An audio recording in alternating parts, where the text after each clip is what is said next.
Hi guys! For today's video, tara samahan niyo akong mag-harvest ng cultured mushroom. Heto nga pala yung pinakauna kong na-harvest ngayon. Pwedeng-pwede na nga ito lutuin kaya kinuha ko na. Hindi ko na talaga mabilang kung ilang beses na ako nakapag-harvest. Basta ang alam ko lang ay napurga na nga ata kami ng cultured mushroom, charis. Ilang beses na nga niya naisalba ang ulam namin at nakaraos. Heto nga ikukunin ko na din at pwedeng-pwede na yan. Pag ganyan na kasi yung petals ay hindi na siya pwedeng patagalin dyan dahil mga ilang oras lang ay malalanta na. Lalo't umaraw na din tapos ang baba pa ng bubungan namin kaya kinuha ko na. Napakadali nga lang niya din i-harvest kasi napakahina lang naman yung kapit niya sa kusot. Kada 2 araw nga ata ay nag-uulam kami ng cultured mushroom, Diyos mio. Pero okay lang naman kasi hindi naman siya nakakasawa at marami naman siyang pwedeng pagsahugan. Pwedeng igisa lang tapos lagyan ng sotanghon, prito o kaya isahog sa gulay. Dahil medyo madami-dami itong maha-harvest ko ngayon ay ibibigay ko yung iba sa auntie ng asawa ko. Nakakasatisfy talaga mag-harvest ng cultured mushroom, nakakatuwa talaga. Lalo na't kitang-kita mo talaga na sariwang-sariwa yung itsura niya. Sa unang tingin nga ay para lang siyang bulaklak. Napakagaling talaga ng nag-aral gumawa nito.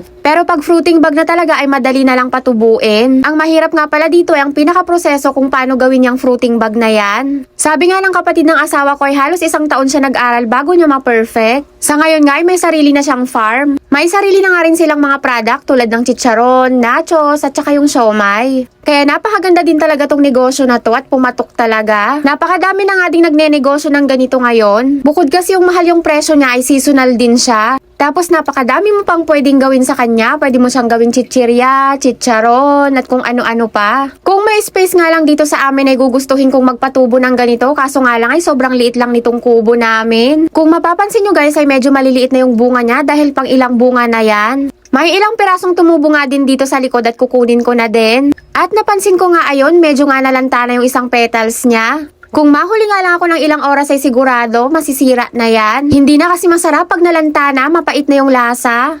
Ayan nga at medyo nag-brown na talaga yung petals niya. Hindi ko na nga yan ihahalo sa lulutuin ko dahil sigurado mapait na yan at hindi na maganda ang lasa talaga. So ayan na nga guys, yan na lahat yung na-harvest ko. Mag-iiwan nga lang ako ng ilang piraso sa akin para gisahin ko at lalagyan ko ng sotanghon at saka patola. Yung iba nga ibibigay ko na lahat sa auntie ng asawa ko para matikman naman nila. Dati kasi may nagtitinda ng ganyan dito sa amin pero ngayon ilang taon na akong hindi nakakakita ng ganyan. Kahit nga minsan sa palengke ay naghahanap ako pero wala na talaga akong makita. Pagkatapos ko nga pala mag-harvest ay agad ko ding dinidiligan yan. Hayan nga at may naiwan pa. Hindi ko na nga muna kinuha dahil nga hindi pa masyadong bumuka lahat ng petals niya. Bukas ko na nga lang siya kukunin. So ayun na nga guys, hihintayin ko na naman ulit ng ilang araw bago may tumubo. Pero kahit wala pang tumutubo ay tuloy pa rin ang pagdilig. Yun lang muna guys for today's video. Agyamanak! Bye-bye!